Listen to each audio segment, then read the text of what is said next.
Hello students. अब हम लोग some basic concepts of chemistry पढ़ेंगे।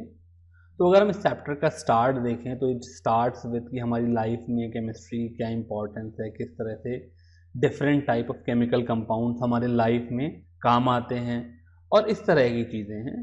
फिलहाल इस वीडियो लेक्चर में मैं इस टॉपिक के बारे में ज़्यादा डिटेल में बात नहीं करना चाह रहा हूँ। दूसरी चीज़ जो इन्होंने करी वो है स्टेट्स ऑफ मैटर के बारे में, सॉलिड्स क्या हैं, लिक्विड्स क्या हैं, गैसेस क्या हैं।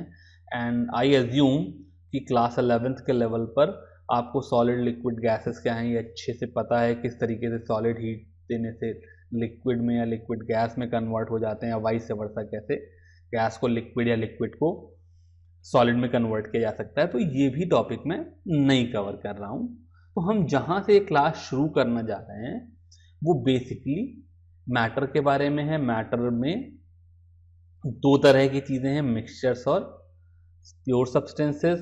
प्योर सब्सटेंसेस में एलिमेंट्स क्या हैं और कंपाउंड्स क्या हैं ये भी आपको पता है। होमोजीनियस मिक्सचर और हेट्रोजीनियस मिक्सचर, ये पहली चीज़ है जो शायद तक कुछ लोगों को ना पता हो, बाकी लोगों को पता भी हो सकती है। तो हम लोग यहाँ से शुरू कर रहे हैं। होमोजीनियस मिक्सचर का मतलब है एक ऐसा मिक्सचर जिसमें मैं कोई भी एक छोटा सा पोर्शन निकालूं तो उसका कॉम्पोजिशन सेम हो। सपोज करो मेरे पास एक मिक्सचर है शुगर इन वाटर, पानी में थोड़ी सी चीनी मिला लें तो क्या होगा कि वो यूनिफॉर्मली पूरे के पूरे पानी में मिल जाएगी। तो ऐसा मिक्सचर जो है ये होमोजीनियस होगा। अगर ये मान लो मेरा मिक्सचर है और मैं इसमें से एक छोटा सा टुकड़ा उठा करके देखूं तो इसमें जो शुगर का परसेंट होगा वो एग्जैक्टली उतना ही होगा जितना यहां पर शुगर का परसेंट होगा। लेकिन हेट्रोजेनस मिक्सचर से डिफरेंट है। सपोज करो मैं क्या करूं कि सैंड में ग्लास बीड्स मिला दूं, कंचे होते हैं वो लेकर के थोड़ा सा बालू में मिला दूं तो मेरे पास एक ऐसा मिक्सचर बन जाएगा जो कुछ ऐसा देखने में लगेगा। ऐसे सैंड होगी और बीच बीच में ग्लास की बीड्स पड़ी होंगी, से समथिंग लाइक दिस। अब अगर मैं अपना जो छोटा एलिमेंट ले रहा हूं वो ये वाला लूंगा तो ये प्योर ग्लास होगा। लेकिन जो मैं छोटा एलिमेंट ले रहा हूं वो कहीं यहां से लूंगा तो ये प्योर सैंड होगी। यानी कि अगर मैं जो पूरा मैक्रो मिक्सचर है उसमें से एक माइक्रो स्टेट निकालूं, एक छोटा सा टुकड़ा निकाल करके बाहर निकलूं तो उसका कॉम्पोजिशन यूनिफॉर्म हो ये जरूरी नहीं है, वो नॉन यूनिफॉर्म होगा। अलग अलग छोटे छोटे टुकड़ों के कॉम्पोजिशन अलग अलग होंगे। ऐसे मिक्सचर्स हेट्रोजीनियस मिक्सचर्स कहलाते हैं। डे टू डे लाइफ में मतलब sugar in water, alcohol in water, ये तो होमोजेनियस मिक्सचर ही है। और सैंड प्लस ग्लास, या सपोज करो मैं आलू और प्याज एक साथ मिला करके रख दूं तो ये सारे हेट्रोजेनियस मिक्सचर्स होंगे। अब अगला जो कॉन्सेप्ट है वो मेजरमेंट के बारे में है। तो मेजरमेंट करने के लिए मुझे यूनिट्स की ज़रूरत पड़ेगी। तो इन्होंने चैप्टर में जो एसआई सिस्टम ऑफ यूनिट है उसके बारे में बताया और उसकी अलग अलग यूनिट्स थी। यहाँ पर लेंथ के बारे में, मास के बारे में और टाइम के बारे में आप पहले से जानते ही हैं। इनकी यूनिट्स मीटर, किलोग्राम और सेकंड होती हैं, जानते ही हैं। चार नई यूनिट्स यहाँ पर, ज़्यादा चार नई फिजिकल क्वांटिटी की यूनिट उन्होंने यहाँ पर डिफाइन करी। इलेक्ट्रिक करंट जिसको मैं एम्पियर में मेजर करूँगा, थर्मोडायनेमिक टेम्परेचर इसको मैं केल्विन में मेजर करूँगा और अमाउंट ऑफ सब्सटेंस जिसे मैं मोल में मेजर करूँगा, और ल्यूमिनस इंटेंसिटी जिसे मैं कैंडला में मेजर करूँगा। ये 7 तरह की एसआई यूनिट्स हैं। इसमें से कैंडला की ज़रूरत हमको ऑलमोस्ट कहीं भी नहीं पड़ेगी, बिकॉज जो भी हमारा 11th 12th क्लास का सिलेबस है उसमें हम कहीं पर भी ल्यूमिनस इंटेंसिटी के बारे में नहीं पढ़ते, न केमिस्ट्री बल्कि फिजिक्स में भी नहीं पढ़ेगी। और जो ये बाकी तीनों यूनिट्स हैं, इलेक्ट्रिक करंट, रादर बाकी 6 यूनिट है उनमें से 3 नई हम सीख रहे हैं, उसमें इलेक्ट्रिक करंट, थर्मोडायनेमिक टेम्परेचर और अमाउंट ऑफ सब्सटेंस के बारे में हमें जानना पड़ेगा। तो इलेक्ट्रिक करंट की यूनिट एम्पियर है, ये हम लोग 9th क्लास की फिजिक्स में, 10th क्लास की फिजिक्स में जानते हैं एम्पियर क्या होता है, तो इसके बारे में डिटेल में नहीं जाऊंगा। थर्मोडायनेमिक टेम्परेचर, केल्विन जो टेम्परेचर स्केल है वो हमारे डिग्री सेल्सियस जैसे टेम्परेचर का स्केल था, उसी तरह का एक दूसरा टेम्परेचर का स्केल है। इसके बारे में मैं थोड़ा रुक करके बताऊंगा। और अमाउंट ऑफ सब्सटेंस जो मोल है ये क्या है, ये हम लोग बहुत डिटेल में इस चैप्टर में पढ़ेंगे। चैप्टर को बहुत से लोग इस चैप्टर का नाम ही मोल कॉन्सेप्ट कहते हैं, तो ऑब्वियसली इसके बारे में बहुत डिटेल में पढ़ेंगे।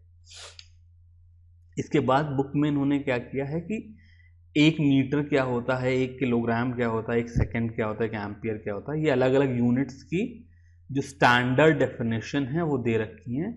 मैं जानबूझ करके इस वीडियो क्लास में वो यूनिट्स की डेफिनेशन स्किप कर रहा हूँ, बिकॉज वो एक इंफॉर्मेशन है, उस इंफॉर्मेशन को आपको अलग से पढ़ करके याद करना है।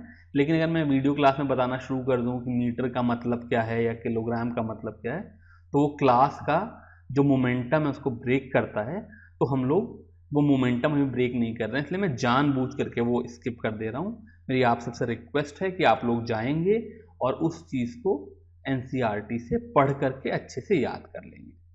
अगला कंसेप्ट आया मल्टीपल्स का। तो हम लोग कुछ मल्टीपल्स बहुत अच्छे से जानते हैं। जैसे सपोज करो किसी ने कहा 7 किलोमीटर्स, तो किलोवर्ड का मतलब है 1000, तो 7 किलोमीटर का मतलब हो गया 7000 मीटर्स। अगर हम अपनी पिछली स्टडी के बारे में देखें, छोटी क्लासेस के बारे में देखें, तो हम लोग डेसी, सेंटी, मिली, डेका, हेक्टो और किलो, ये 6 जो प्रीफिक्स थे इनके बारे में अच्छे से जानते हैं। मिली का मतलब होता है 10 टू द पावर ऑफ -3, तो 1 मिलीमीटर का मतलब हो गया 10 to the power of -3 metre. Centi का मतलब होता है 10 to the power of -2 centimetre, तो हम लोग अच्छे से जानते ही हैं। ऐसे ही डेसी का मतलब 10 to the power of -1, deca का मतलब 10, हेक्टो का मतलब 100 और किलो का मतलब 1000, ये तो हम जानते ही हैं। यहाँ पर इन्होंने कुछ और मल्टीपल्स दिए हैं। अगेन ये याद करने वाली चीज़ है, तो मैं आपसे रिक्वेस्ट करूंगा कि आप इसको याद कर लें। तो अगर मैं तुम किसी से पूछूं कि what do you mean by 12 picometre, तो आपको ये बात पता होनी चाहिए कि 12 पिकोमीटर का मतलब, पिको का मतलब क्या है, तो यहां पर स्टेबल में दिया है कि पिको का मतलब है 10 टू द पावर ऑफ -12, तो 12 पिकोमीटर का मतलब है 12 into 10 to the power of -12 metre. ऐसे लोग जिनको ये साइन देखने में गड़बड़ लग रहा है, जिन्हें ये चीज़ समझ में नहीं आता है, इस चीज़ को हम साइंटिफिक नोटेशन कहते हैं। और इसी लेक्चर में थोड़ी देर में हम लोग साइंटिफिक नोटेशन क्या होता है समझने की कोशिश करेंगे। तो इस तरीके से पिको क्या है, या किसी ने कहा कि जैसे हम लोग आजकल कंप्यूटर यूज़ कर रहे हैं तो हम कहते हैं कि गीगाबाइट, टेराबाइट। तो किसी ने कहा कि या मान लो क्या कहते हैं, कोई पावर प्लांट है उसमें कितनी बिजली पैदा होती है, तो किसी ने कहा कि भाई ये पावर प्लांट जो है ये 200 मेगावाट का है। तो मेगा का मतलब क्या है, यहां इन्होंने मेगा का मतलब दे रखा है 10 टू द पावर ऑफ 6, थोड़ा सा क्लियर नहीं है, 10 टू द पावर ऑफ 6। तो 200 मेगावाट का मतलब ये है कि ये जो प्लांट है ये 200 into 10 to the power of 6 watt power produce कर रहा है। कोई मुझसे पूछे भाई इसका मतलब क्या हुआ, तो ये एक ऐसा प्लांट है जिससे अगर मान लो एक मेरे पास बल्ब है जो 100 वॉट का होता है, तो इस पावर प्लांट से 100 वॉट के 2 into 10 to the power of 6 bulb light हो सकते हैं। तो इतनी बिजली पैदा कर रहा है कि अगर मैं चाहूं तो एक साथ 20 लाख बल्ब लगा करके जला सकता हूं। तो ये मल्टीपल का कंसेप्ट है। इन मल्टीपल्स के नाम और उन मल्टीपल के सिंबल्स और उन मल्टीपल का मतलब क्या है, ये आपको खुद से याद करना है। फिर वीडियो लेक्चर में इसको ज्यादा डिटेल में कराने का कोई फायदा नहीं है। उसके बाद जब मेरे पास एक यूनिट आ गई और उसके मल्टीपल आ गए, तो हम लोग कन्वर्जन ऑफ यूनिट्स की बात कर सकते हैं। तो सपोज करो मेरे पास मास है, ठीक है, तो मास में किसी ने कहा कि 3 किलोग्राम आलू ले आओ, तो 3 किलोग्राम आलू का मतलब हो गया 3000 ग्राम्स ऑफ आलू, और चाहूं तो मैं इसको 30 हेक्टोग्राम ऑफ आलू कह सकता हूं। तो इस तरीके से हम लोग एक फॉर्म ऑफ यूनिट से दूसरी फॉर्म ऑफ यूनिट में कन्वर्ट कर सकते हैं।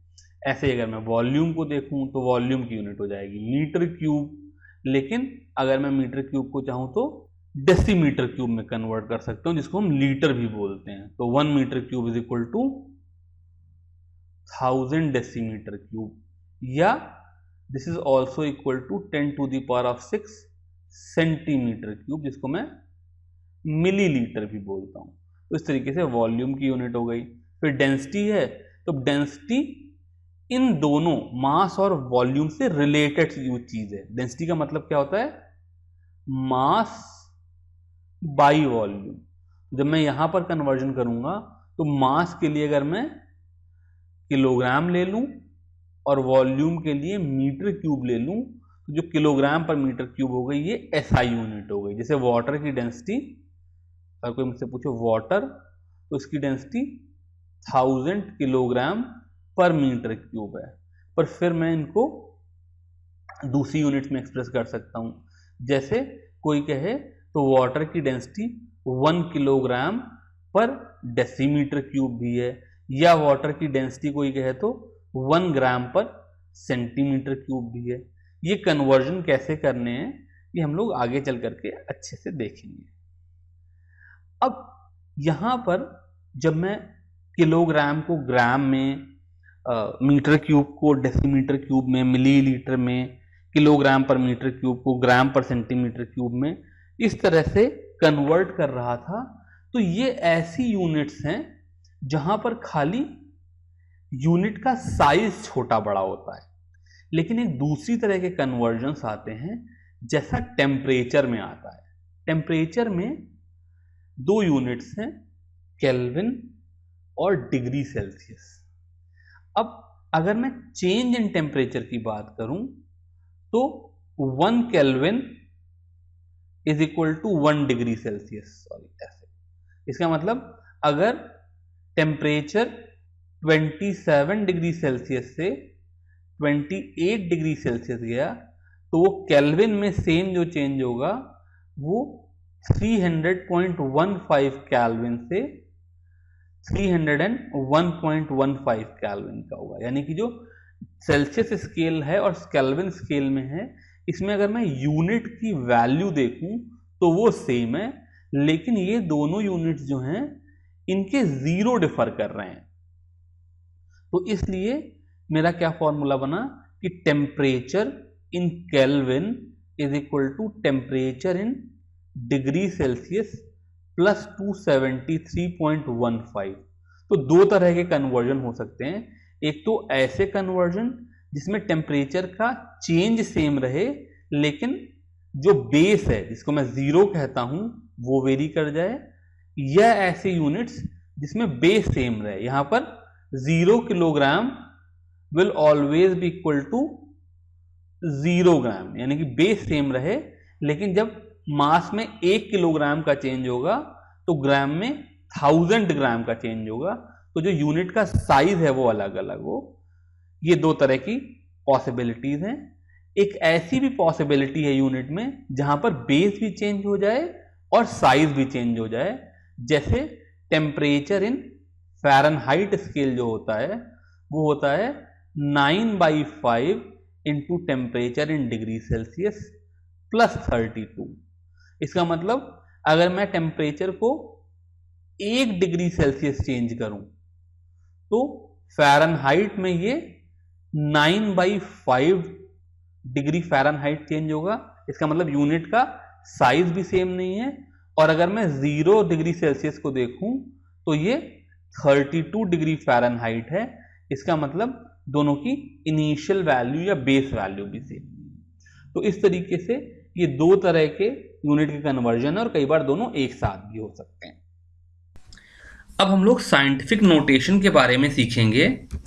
तो सपोज करो मैं फिजिकल क्वांटिटीज को देखूं नेचर में जो हमारे चारों तरफ होती हैं। तो जैसे सपोज करो कोई मुझसे पूछे कि अर्थ का रेडियस कितना है, तो इसकी वैल्यू 6400 किलोमीटर्स होती है, जिसको मैं 6400 के आगे 3 जीरो लगा दूं तो इतने मीटर हो जाएगी। ऐसे कोई मुझसे पूछे कि हाइड्रोजन एटम का रेडियस कितना है, तो इसकी वैल्यू 0.000000053 मीटर होती है। अब इस तरह के जो बड़े या छोटे नंबर हैं, इनको बार बार लिखने में दिक्कत है, तो हम लोगों ने इस तरह के नंबर्स को कन्वर्ट करने के लिए एक नया तरीका डेवलप किया, जिसको हम साइंटिफिक नोटेशन कहते हैं। तो साइंटिफिक नोटेशन में मेरे पास अगर कोई नंबर x हो तो मैं उसको y इंटू 10⁻z के फॉर्म में लिख लेता हूं, जहां पर y की वैल्यू 1 के इक्वल या उससे बड़ी होगी और 10 से छोटी होगी। यानी कि अगर मैं अर्थ के रेडियस को देखूं तो इसमें मैं चूंकि 10 की पावर z कर रहा हूं, तो इसको मैं, ये जो डेसिमल यहां पर है, इसको मैं शिफ्ट करके अगर यहां लेकर के आ जाऊं, यानी कि इसको मैं 6.4 इंटू 10⁻⁷ समथिंग लिखूं, तो नंबर 6.4 जो है वो 1 और 10 के बीच में लाई कर रहा है, और इंटू 10⁻⁷ कितना करना है, तो इसके लिए देखें तो यहां से अगर मैं अपने डेसिमल को यहां ले जा रहा हूं तो मैंने 3 प्लेस और 3 प्लेस यानी कि 6 प्लेस डेसिमल शिफ्ट कर लिया। तो इसका मतलब मैं लिखूंगा earth's radius is 6.4 into 10⁻⁶ metre. ऐसे ही हाइड्रोजन एटम का रेडियस जब मैं लिखूंगा तो ये यहां पर है, जबकि इसको अगर मुझे y को 1 से 10 के बीच में ले जाना है तो मैं इसको 5.3 इंटू 10⁻⁷ समथिंग कर लूंगा, बिकॉज जब मैं डेसिमल शिफ्ट करूंगा तो जब 5 और 3 के बीच में डेसिमल आएगा तो 5.3 ऐसा नंबर है जो 1 और 10 के बीच में लाई कर रहा है। अब जब मैं अपने डेसिमल को यहां से यहां ले जा रहा हूं तो मैंने 1 2 3 4 5 6 7 8 9 10 11 प्लेसेस तक अपने डेसिमल को राइट में शिफ्ट कर दिया। इसका मतलब ये जो नंबर हो जाएगा ये 5.3 इंटू 10⁻⁻11 हो जाएगा। तो इस तरीके से मैं छोटी या बड़ी यूनिट को साइंटिफिक नोटेशन में कन्वर्ट कर सकता हूं। साइंटिफिक नोटेशन में जब चीज़ों को मल्टीप्लाई या डिवाइड करना होता है तो उसमें बहुत ज़्यादा दिक्कत नहीं होती है। एक छोटे से एग्जाम्पल के साथ देखते हैं। सपोज करो मुझे 5 इंटू 10⁻⁶ को 6 इंटू 10⁻⁻³ से मल्टीप्लाई करना है। तो यहां पर कैलकुलेशन बहुत सिंपल है। 5 इंटू 6 की वैल्यू जाएगी 30 और 10⁻⁶ और 10⁻³ मिलकर के 10⁻⁶ - 3 यानी कि 10⁻³ हो जाएंगे। और 30 चूंकि मेरा ये वाला क्राइटेरिया फॉलो नहीं कर रहा है, इसलिए मैं इसको 3.0 इंटू 10⁻⁴ लिख दूंगा। लेकिन जब हम एडिशन या सब्ट्रैक्शन का काम करते हैं तब इसमें अक्सर लोगों को दिक्कत हो जाती है। तो मैं एक एग्जांपल एडिशन और सब्ट्रैक्शन का करके दिखाता हूं।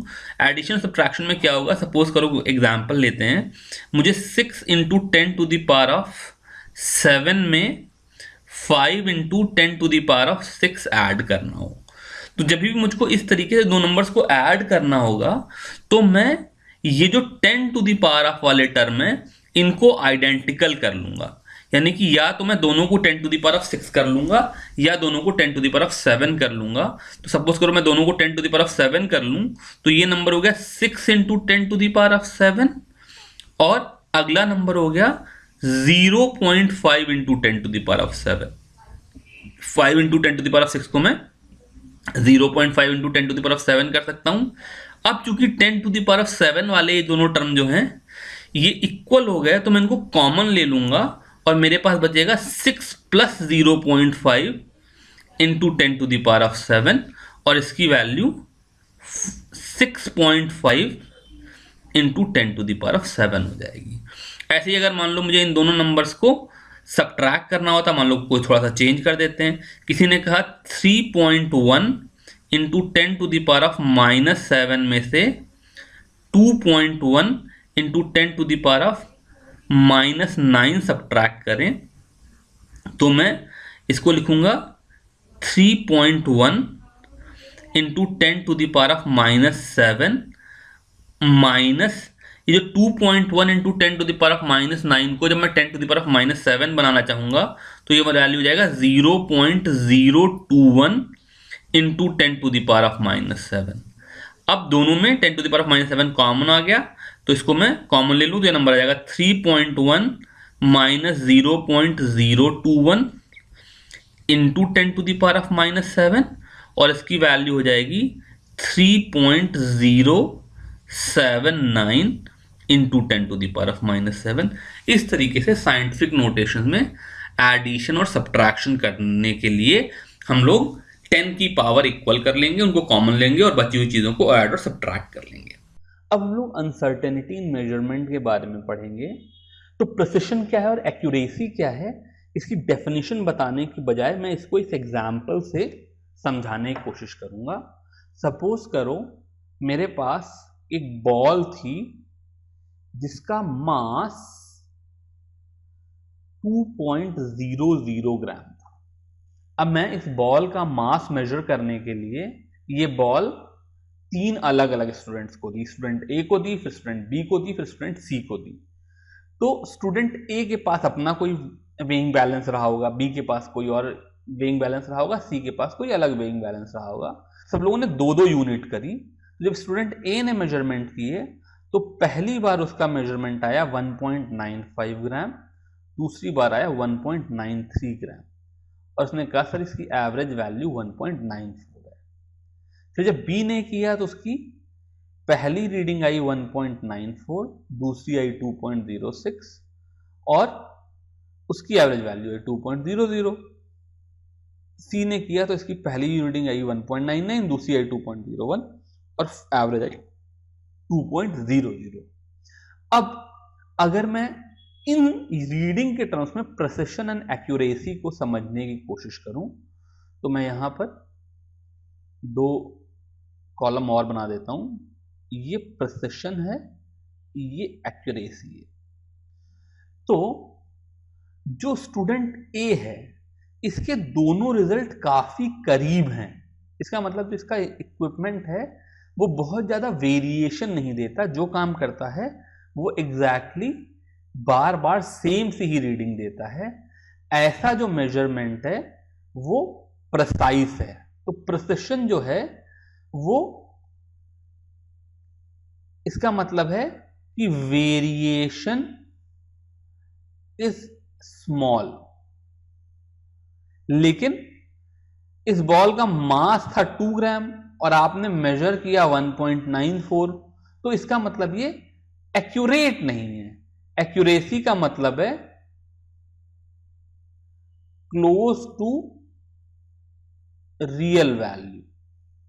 अच्छा, अब मैंने स्टूडेंट बी का अगर जो मेजरमेंट था उसे अगर हम देखें तो इन्होंने 2 बार मेजर किया, इनकी वैल्यू 2.00 आई जो कि एग्जैक्ट मास के बराबर थी। इसलिए ये एक्यूरेट तो हैं लेकिन इनके इक्विपमेंट का कोई भरोसा नहीं, कभी 1.94 दे दे रहा है, कभी 2.06 दे दे रहा है। इसलिए ये प्रिसाइज नहीं है बिकॉज वेरिएशन लार्ज है। जो असली वैल्यू है उससे बहुत दूर दूर तक भाग के जा रहे हैं। और स्टूडेंट सी को देखूं तो इसकी वैल्यू एक्यूरेट भी है कि 2.00 को 2.00 भी दिया और इसकी वैल्यू प्रिसाइज भी है क्योंकि जो वेरिएशन है वो बहुत ज्यादा नहीं है। तो मैं कहूंगा ये प्रिसाइज भी है और एक्यूरेट भी है।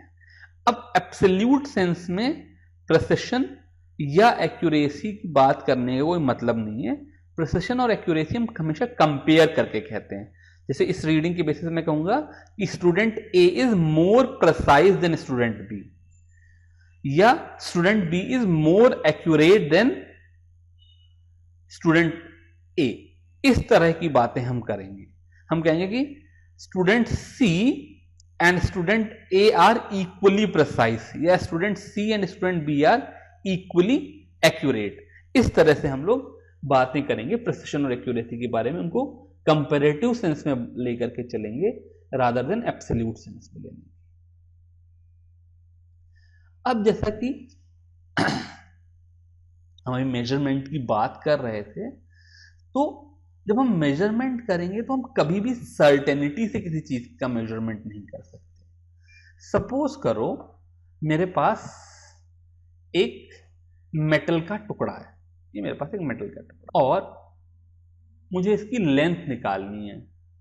तो मैंने सोचा किस चीज से मेजर करूं, तो सबसे पहले मुझको एक इंची टेप मिला जो टेलर्स यूज करते हैं मेजरमेंट करने के लिए, और मैंने उसको यूज करके इसकी लेंथ मेजर करी। तो इसकी लेंथ निकल करके आई से 11 सेंटीमीटर। अगर आपको इंची टेप के बारे में पता हो तो उसमें जो लाइनें होती हैं वो 1-1 सेंटीमीटर की दूरी पे बनी होती हैं। तो या तो 10 आएगा या 11 आएगा, 12 आएगा, उसकी लेंथ 11 सेंटीमीटर आई। अब मैंने इसको एक क्या किया, ये मैं यहां पर लिख देता हूं, ये इंच टेप से मेजर किया। फिर मैंने जो ज्योमेट्री बॉक्स में स्केल होती है उसको यूज किया, तो इसकी लेंथ आई 10.9 सेंटीमीटर। और फिर एक इक्विपमेंट होता है, आप लोगों ने फिजिक्स में पढ़ा भी होगा, वर्नियर कैलिपर, इसको यूज करके मेजर किया तो इसकी लेंथ आई 10.92 सेंटीमीटर। ये सेम पीस ऑफ मेटल की लेंथ है, लेकिन ये अलग अलग लेंथ दे रही हैं।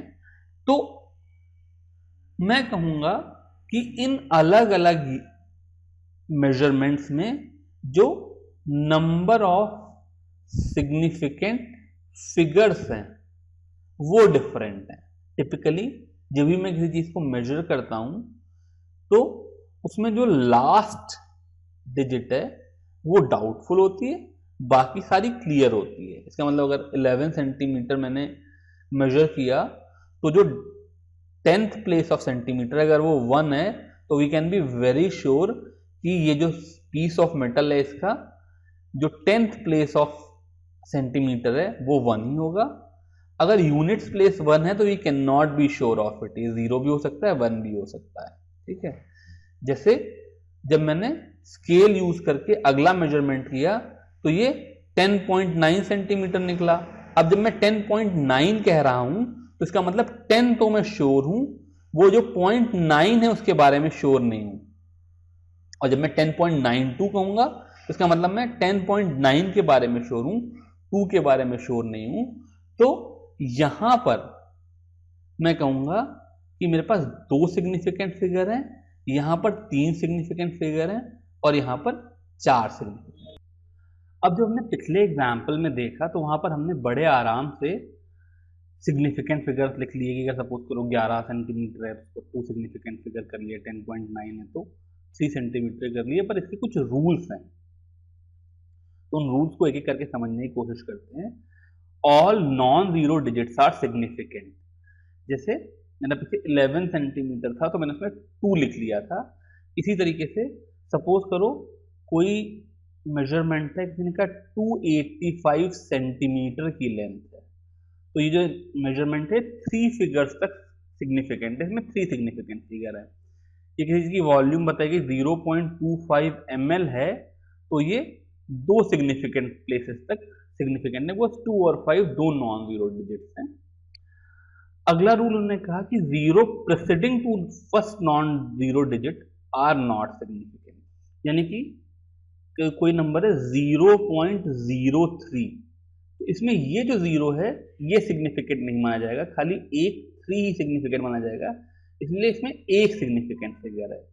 ये किसी का 0.0052 तो यहां पर ये जो दोनों 0 हैं ये सिग्निफिकेंट नहीं माने जाएंगे, खाली 5 और 2 सिग्निफिकेंट माना जाएगा, तो उसके 2 सिग्निफिकेंट फिगर्स हैं।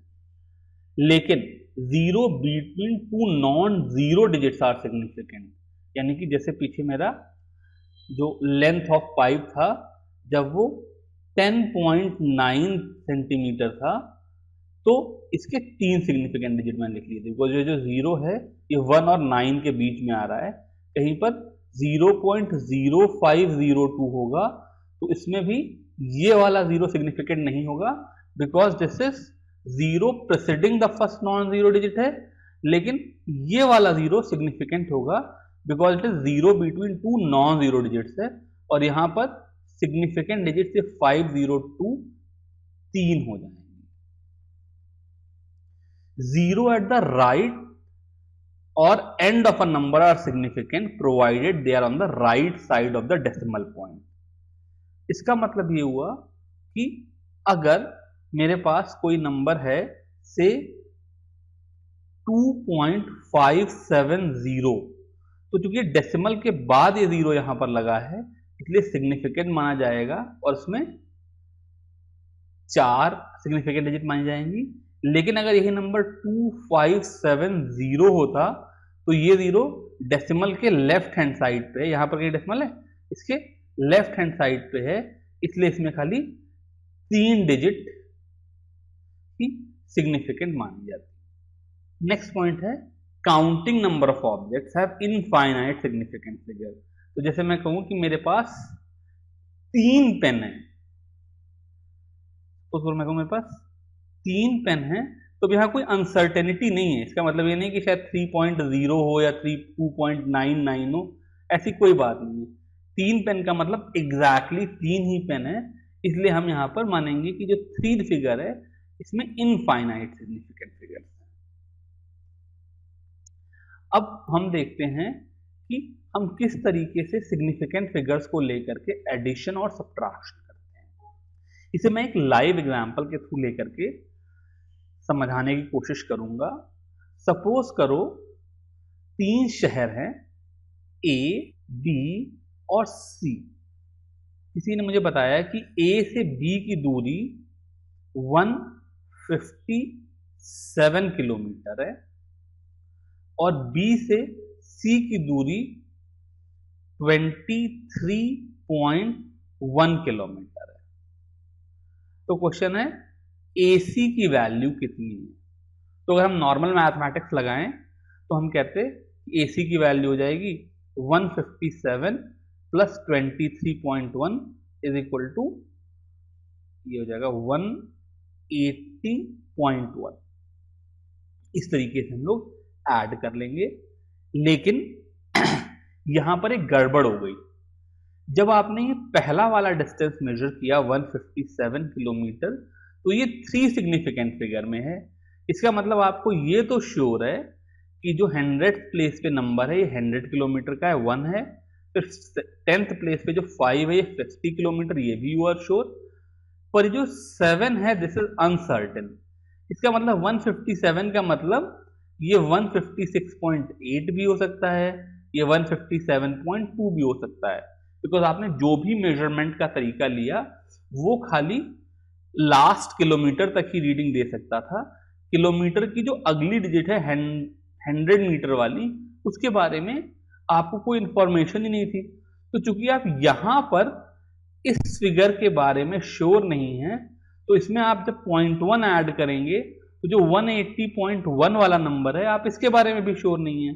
इसलिए मैं इसको राउंड ऑफ करके 180 किलोमीटर ही लिखूंगा, 180.1 किलोमीटर नहीं लिखूंगा।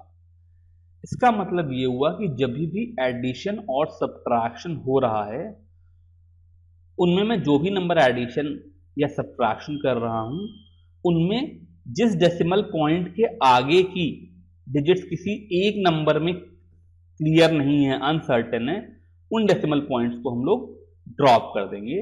इस चीज को एक और एग्जांपल के साथ करते हैं। सपोज करो मेरे को ये नंबर ऐड करने हैं, एनसीईआरटी का एग्जांपल है 12.11, 18.0 और 1.012। तो एडअप होकर के तो रिजल्ट क्या निकलेगा, 2, 1 और 1 2, 31.122। लेकिन इसमें 18.0 में ये लास्ट डिजिट है, इसके बाद ये वाला प्लेस और ये वाले प्लेस के बारे में हम सर्टेन नहीं है। तो इसका मतलब ये 31.1 तक ही मैं इसको राउंड ऑफ कर दूंगा और ये 31.1 के बाद जो 2 हैं इनको ड्रॉप कर दूंगा। तो इन तीनों नंबर का सम मैं 31.1 लिखूंगा, ना कि 31.22। जिस तरीके से बात एडिशन के लिए एप्लीकेबल है, वैसे ही ये बात सब्ट्रैक्शन के लिए एप्लीकेबल है। अगर कोई मुझसे कहे कि 31.1 में से 2.03 सब्ट्रैक्ट कर दो, सब्ट्रैक्ट करूंगा तो मैं 0 लगा लूंगा और फिर 29.07 होगा। लेकिन 29.07 में मैं इस डिजिट के बारे में श्योर नहीं हूं, इसलिए मैं 7 को रिटेन नहीं करूंगा और राउंड ऑफ करके मैं इसको 29.1। ये हो गया addition and subtraction of significant figure. ऐसे ही अगर मैं मल्टीप्लिकेशन और डिवीजन कर रहा हूं तो मल्टीप्लिकेशन और डिवीजन का रूल क्या है कि सपोज करो मुझे कोई नंबर लेना है a इंटू बी बाई सी, इस तरह के नंबर है जहां पर जो a है इसमें सपोज करो m सिग्निफिकेंट फिगर है, इसमें n सिग्निफिकेंट फिगर है और c में कुछ p सिग्निफिकेंट फिगर है। तो जो भी मेरा आंसर आएगा उसमें मेरे पास minimum of m, n, p इतने ही सिग्निफिकेंट फिगर्स आएंगे। तो फिर से एग्जांपल से करते हैं। सपोज करो किसी ने मुझसे पूछा कि what is the value of 2.1 into 7.00 upon 0.3। 2.1 में 2 सिग्निफिकेंट फिगर है, 7.00 में 3 सिग्निफिकेंट फिगर है और 0.3 में मेरे पास एक सिग्निफिकेंट फिगर है। तो जब मैं इसको सॉल्व करूंगा ये 0.3 से ये 2.1 का 21 हटा दूंगा, 3 से कैंसिल होगा 7 और 7 इंटू 7 ये नंबर 49 आ जाएगा। लेकिन मैं इसको 49 नहीं लिखूंगा बिकॉज मेरे पास 2, 3 और 1 इनमें मिनिमम वैल्यू क्या है 1, इसलिए जो मेरा आंसर आ जाएगा उसको मैं राउंड ऑफ करके 50 लिख दूंगा बिकॉज 49 में 2 सिग्निफिकेंट फिगर है और 50 में खाली एक सिग्निफिकेंट फिगर। अब मैं आपको सिग्निफिकेंट फिगर्स के एक और प्रॉब्लम के बारे में बताऊंगा जो कि एनसीईआरटी में नहीं है पर ये बड़ी इंपॉर्टेंट प्रॉब्लम है। सपोज करो मेरे को एक कैलकुलेशन करना है जहां पर मुझे 25 को 4.00 से मल्टीप्लाई करना है। तो 25 जैसा कि आपको पता है इसमें 2 सिग्निफिकेंट फिगर है, 4.00 में 3 सिग्निफिकेंट फिगर है। तो जो भी मेरा आंसर आएगा उसमें मिनिमम ऑफ 2,3 यानी कि 2 सिग्निफिकेंट फिगर्स होंगे। अब मैं 25 को 4 से मल्टीप्लाई करूं तो 100 होता है। अब 100 के साथ मेरे पास प्रॉब्लम है, अगर मैं 100 को 100 लिखूं तो ये खाली एक सिग्निफिकेंट फिगर माना जाएगा बिकॉज डेसिमल के पहले और लास्ट नॉन जीरो डिजिट के बाद के जो जीरो हैं वो सिग्निफिकेंट नहीं माने जाते हैं।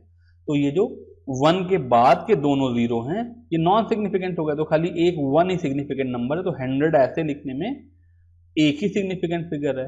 और अगर मैं मान लो 100 को 100.0 या 100.00 लिखूं तो यहाँ पर 4 सिग्निफिकेंट फिगर हो गए, यहाँ पर 5 सिग्निफिकेंट फिगर हो गए। तो अब मैं अपने आंसर को 2 सिग्निफिकेंट फिगर में कैसे लिखूं, एक प्रॉब्लम आ गई।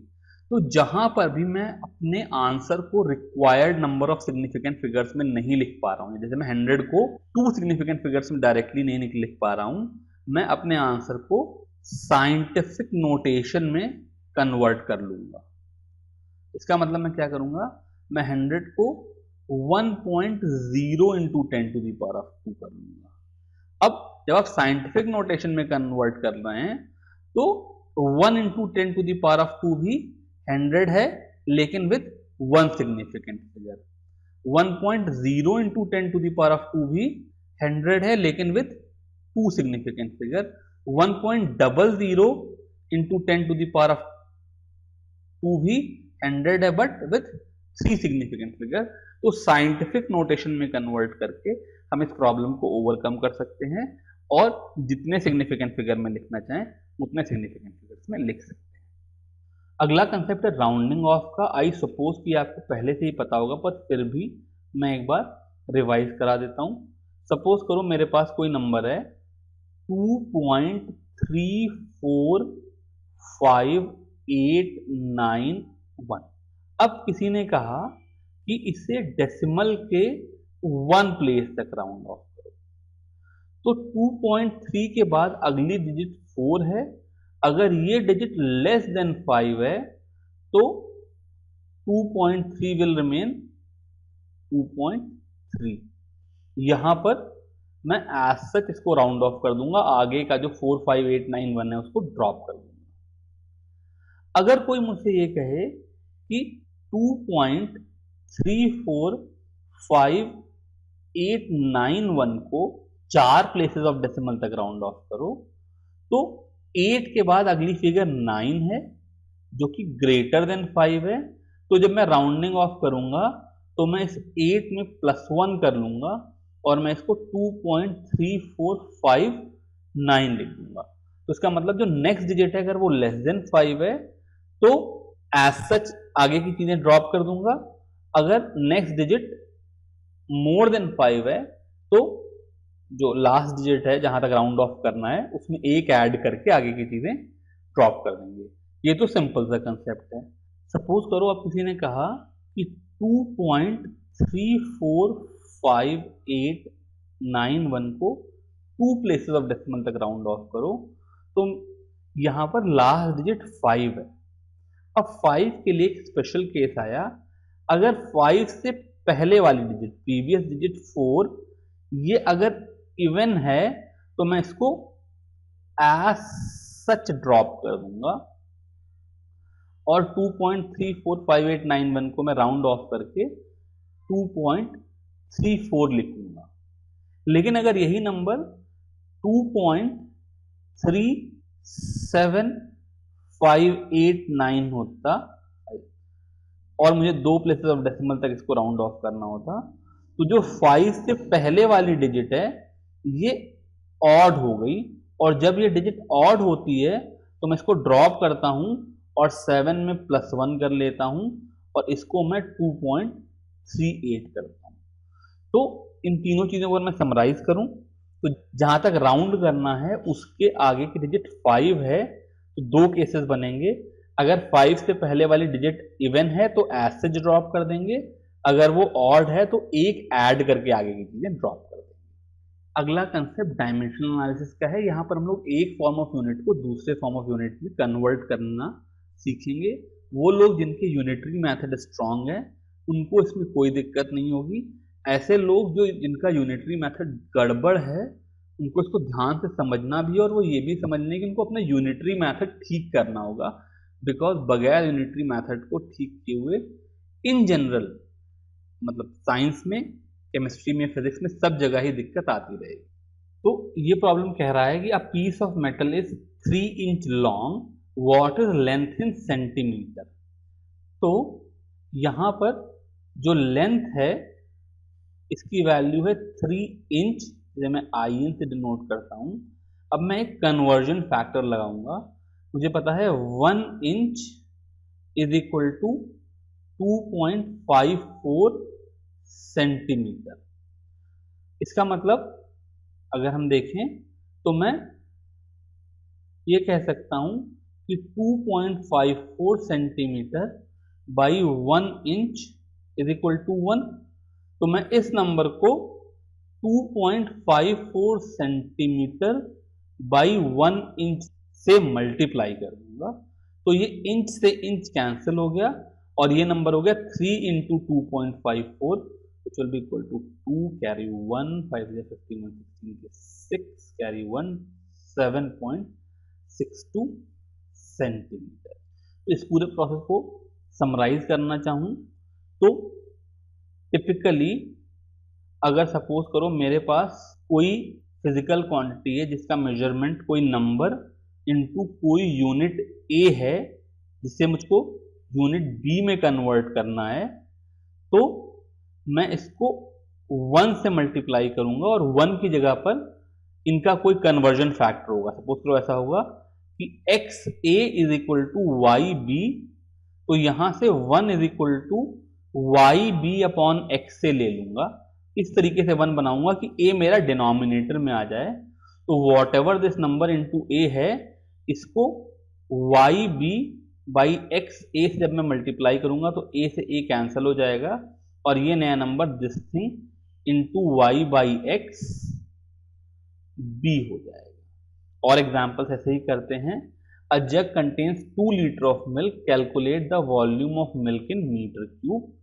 तो जो वॉल्यूम है वो 2 लीटर है। अब 1 litre is equal to 0.001 metre cube. तो मुझे लीटर को डिनोमिनेटर में लाना है, तो 1 की वैल्यू मैं लिख सकता हूं 0.001 मीटर क्यूब बाई 1 लीटर। तो मैं इस 2 लीटर को इस 1 से मल्टीप्लाई कर दूं, 0.001 metre cube upon 1 litre, litre से लीटर कैंसिल हो गया, तो ये वॉल्यूम 0.002 मीटर क्यूब आ गई। अब जब मैं ये कन्वर्जन कर रहा हूं तो मुझे खाली एक कन्वर्जन करना पड़ रहा है। इस अगले प्रॉब्लम में देखते हैं, how many seconds are there in 2 days. तो जो मेरे पास टाइम है ये 2 डेज है। अब मुझे डेज को सेकेंड में कन्वर्ट करना है, जिसका मेरे पास कोई डायरेक्ट कन्वर्जन नहीं है, लेकिन मुझे कुछ और चीजें पता है। मुझे पता है 1 day is equal to 24 hours. तो यहां से मैं 1 की वैल्यू लिख सकता हूं 24 आवर्स बाई 1 डे। तो ये डिनोमिनेटर में डे आ गया, जो कि 2 डेज वाले डे को कैंसिल कर देगा और मेरा फाइनल आंसर आवर्स में आ जाएगा। अब मैं इसी तरीके से आवर और मिनट का कन्वर्जन फैक्टर लगाऊं तो 1 hour is equal to 60 minutes. तो यहां से 1 की वैल्यू लिख सकता हूं 60 मिनट बाई 1 आवर। तो यहां पर इसको 60 मिनट बाई 1 आवर लिख देंगे। तो अब ये आवर से आवर कैंसिल हो जाएगा और आंसर मिनट में आ जाएगा। लेकिन मुझे फाइनल आंसर सेकंड में चाहिए, तो फिर एक और कन्वर्जन फैक्टर लगाना पड़ेगा जो मिनट और सेकंड में रिलेशन होगा, which is 1 minute n is equal to 60 second. तो यहां से 1 की वैल्यू हो जाएगी 60 सेकेंड अपॉन 1 मिनट। फिर से मैं इसको 1 से मल्टीप्लाई कर दूंगा, यानी कि 60 सेकेंड अपॉन 1 मिनट से मल्टीप्लाई कर दूंगा। अब मिनट से मिनट कैंसिल हो गया, आवर से आवर कैंसिल हो गया, डे से डे कैंसिल हो गया, और ये जो नंबर आया 2 इंटू 24 इंटू 60 इंटू 60 सेकेंड, ये सेकेंड में 2 डेज की वैल्यू आ गई। इसको कैलकुलेट करेंगे तो आंसर 172800 सेकेंड। ये डायमेंशनल एनालिसिस के थ्रू इस तरीके से हम एक फॉर्म ऑफ यूनिट से दूसरे फॉर्म ऑफ यूनिट में कन्वर्ट कर सकते हैं। तो फॉर ऑल प्रैक्टिकल पर्पस इस तरीके से कन्वर्जन करना बहुत ज़्यादा रीजनेबल नहीं है, तो हम डायरेक्टली भी कर सकते हैं। यानी कि कोई मुझसे पूछे 2 डेज कितना है, तो मैं 2 को 2 into 24 into 60 into 60 second directly भी बोल सकता हूँ। इस चीज़ का कोई टीचर बुरा नहीं मानता है। इस तरीके से हम जो मेजरमेंट के कंसेप्ट थे, एरर एनालिसिस के कंसेप्ट थे, अनसर्टेनिटी इन मेजरमेंट के कंसेप्ट थे, उनको यहाँ पर ख़त्म करते हैं।